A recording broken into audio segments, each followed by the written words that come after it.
This is the second mini lecture for Chapter 14, and the topic is epidemiology. We're now talking about contamination and infection. These terms mean something different. Contamination means that the organisms are present on or in the body. Infection means that the organisms have somehow caused a problem. In infection, the organisms are multiplying and they have become established. Keep these terms in mind as we move forward. The portals of entry are the spots where organisms can initiate the infectious cycle in the individual. There are really four major pathways. For skin, not too many organisms can breach intact skin. There are a few, but typically the skin is compromised before infection gets established. Mucous membranes are easier for many organisms to cross. Mucous membranes are a place where infections can be transmitted. The placenta is a site where organisms present in the blood of the mom might cross over to the fetus. Then, the last portal is the parenteral route, which means that the portals really have been circumvented. You can think about a parenteral route as something similar to an injection, or, as you can see here, broken skin, or when an insect bites you. The barrier was breached to introduce the infectious microorganism. This figure serves as a visuals for portals of entry. You might recognize that many of the label sites are where there are mucous membranes. To initiate infection, first must come adhesion. This is the same concept as the first step of a viral life cycle. The organism has to attach to initiate infection. The attachment proteins are called adhesins on bacteria. However, adhesins are similar to viral ligands. There must be some sort of receptor on the cell's surface which binds something on the pathogen. For bacteria, that something is termed the adhesin. For viruses, it was a ligand. Adhesins determine host specificity just like ligands did for viruses. If you have some mechanism to block the adhesin or the ligand so that the cell receptor can't bind, then you'll prevent infection. What happens if a pathogenic bacterial cell cannot make an adhesin? Well, they'll become avirulent because they cannot initiate the first required step of infection.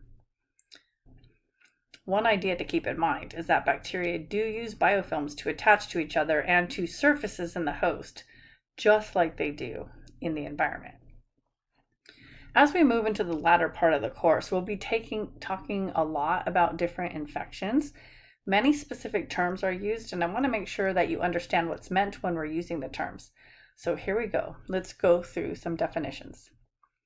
Infection means that the host has been invaded by a pathogen. They are established and multiplying. A disease process is underway. Diseases are otherwise specifically known as morbidity. Morbidity includes some alteration of normal body function. Something is not properly functioning. When you say etiology, that's referring to the cause of disease. If you say the etiologic agent for typhoid is salmonella, you're indicating that the cause of the disease typhoid is salmonella. Two terms that get used but are often not defined very well for people are the terms signs and symptoms.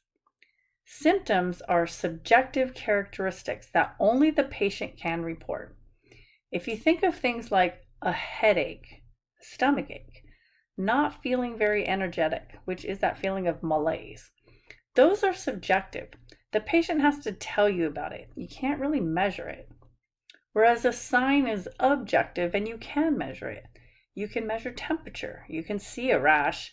You can see redness or bruising or shivering. You can even draw blood and measure the concentration of components within it. Those are things that you can observe and measure. The patient doesn't have to tell you about it for you to document it. Signs are objective. A syndrome is a group of symptoms and signs that characterize the disease. For example, if you have a fever and a rash all over the body, and you have Koplik spots, which are these little red spots inside the mouth, those comprise a syndrome. That syndrome characterizes measles. It's a set of signs and symptoms that together are indicative of a disease. This syndrome is this whole group of signs and symptoms that are seen together and allow you to diagnose what's going on. Next, you should keep in mind that asymptomatic and subclinical are terms that are used and often somewhat interchangeable, but not always. Both indicate infections that are not symptomatic. You may still have signs of infection though. For example, a person first infected with HIV may feel perfectly normal, but if you were to perform a PCR test on their blood, you could diagnose the infection. Virus is present and multiplying in the patient. While the patient may not feel anything, the virus is infecting the CD4 positive T cells of the immune system. So you can still have signs in the patient. You can still measure what's going on in that patient, even though they're not feeling anything. This scenario would best be described as subclinical because damage is occurring, although the patient does not yet detect it. The proper test could, though. Asymptomatic can still be used because the patient does not feel any symptoms of the infection.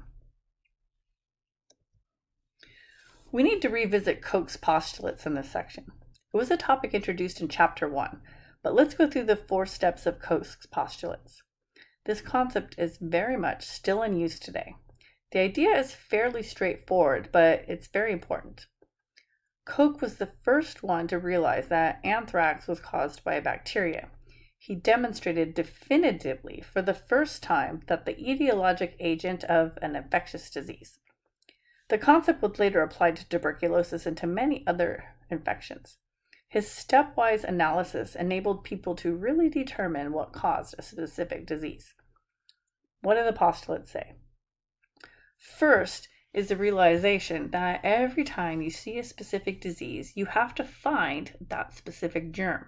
The suspected agent has to be present in every case of the disease. The second postulate states that you have to be able to isolate the organism in pure culture. That's not always easy. Getting infectious organisms to replicate in a lab is not always simple. You do have to be able to manipulate the organism in the lab and get pure culture.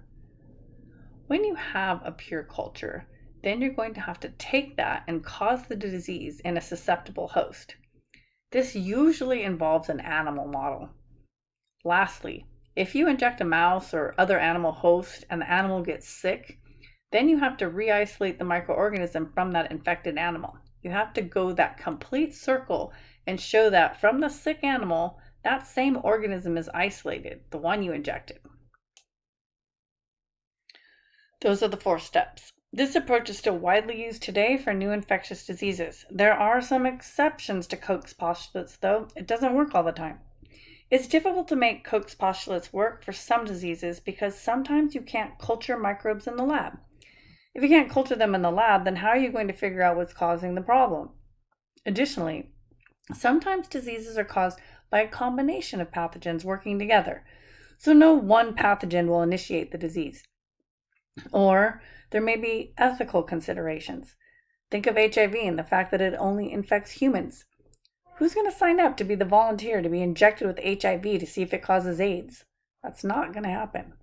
See, it's not a simple experimental approach to solving that etiologic agent question. Sometimes it's difficult to figure out. However, there are ways we can get around some of these problems. For example, back to that scenario with HIV. We can't inject someone on purpose. We're not going to inoculate people with the virus, but there is a way to figure out if HIV virus is the cause of AIDS. You can find the support for that in natural situations that arise. Situations like a pregnant mom who's infected who passed HIV to her fetus. When the baby is born, does that baby develop disease? Or sometimes you have laboratory accidents that occur where someone's working with something infectious and accidentally infects themselves with the organism. Do they develop the disease? Sometimes we apply Koch's postulates in a different manner in order to answer the same questions. When there are ethical considerations, that doesn't mean we can't still use the principles, but we have to apply them in another way. Sometimes it's the things that happen on accident that we're able to use and analyze to find the evidence needed to support a particular postulate. Next, let's talk about virulence factors. As I was mentioning before, a pathogen is an organism that causes disease. If you use the term pathogenicity, that's referring to the ability of an organism to cause a disease. It's more of a yes or no kind of situation. Does this organism cause disease? Yes or no. If it does cause disease, it's a pathogen.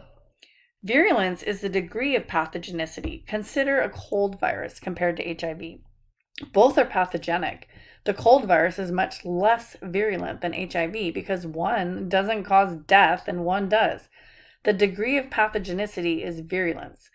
Now, there are various factors that are going to contribute to virulence. They're called virulence factors. Virulence factors include things like adhesion factors that allow the organisms to attach to cells. What is the ligand or adhesion? Does it determine whether or not they can form biofilms in your tissues? If we're talking about bacteria, we might consider the enzymes that they secrete into surrounding tissues, or toxins they secrete, or factors that they have that help them avoid phagocytosis by our white blood cells. Those are all types of cell components that could be virulence factors. These factors contribute to the disease process. Extracellular enzymes can be virulence factors, and there are some examples here that we are going to talk about. The first is hyaluronidase. Hyaluronic acid and collagen are both parts of your connective tissue. Hyaluronic acid is a huge trend in skincare. They're adding it to all kinds of skincare products. Hyaluronidase is the enzyme that can break it down. Collagenase, obviously, attacks collagen. Both of these enzymes are found in the bacteria Staphylococcus aureus. These enzymes will degrade your connective tissue and allow the organisms to penetrate into deeper tissues. That same organism, Staph aureus, makes collagenase, coagulase, and kinase enzymes as well. Coagulase is an enzyme that causes blood clot to form. Can you see this blood clot? The organism is able to hide out inside it and avoid the immune system. It's multiplying within that little clot. Then, when it reaches a high enough in number, it will secrete the second enzyme, kinase, to break the clot down. Now that population of bacteria can be quickly released and spreads the infection. There are other kinds of toxins that are secreted. Exotoxin is a term for toxins released out from the cell. There are various types made depending on the organism. Exotoxins usually kill a type of cell. Endotoxin is a component of gram-negative outer membranes. It's also known as the lipid A component, which is the toxic component of LPS. All of these names, endotoxin, LPS, or lipid A, refer to the same toxic molecule found in the outer membrane of gram-negatives. When it's released, it has very severe effects, activating our immune system. The activation can quickly turn it into an overactivation and leads to shock and death if too much is released.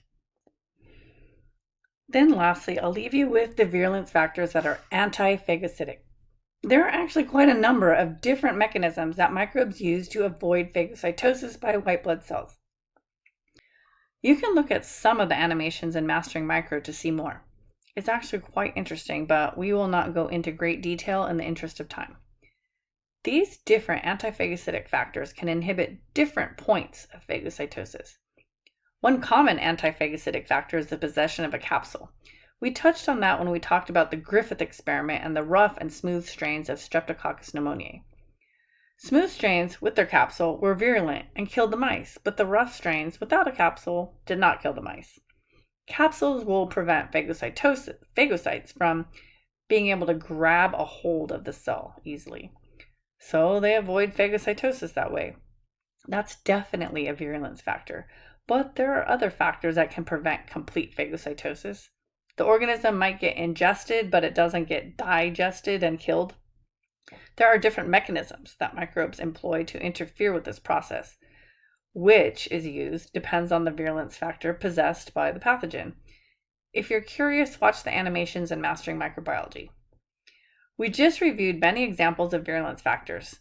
These enzymes, toxins, anti-phagocytic components that help infectious agents cause infection are their virulence factors. A specific pathogen will have its own set. Every pathogen is a bit different. It makes studying the details pretty fascinating to learn how these microbes thwart the efforts of our immune system so that they can persist and cause disease. Really cool topic, but unfortunately, we don't have time to take a deep dive. Okay, this is where we end the second part of epidemiology.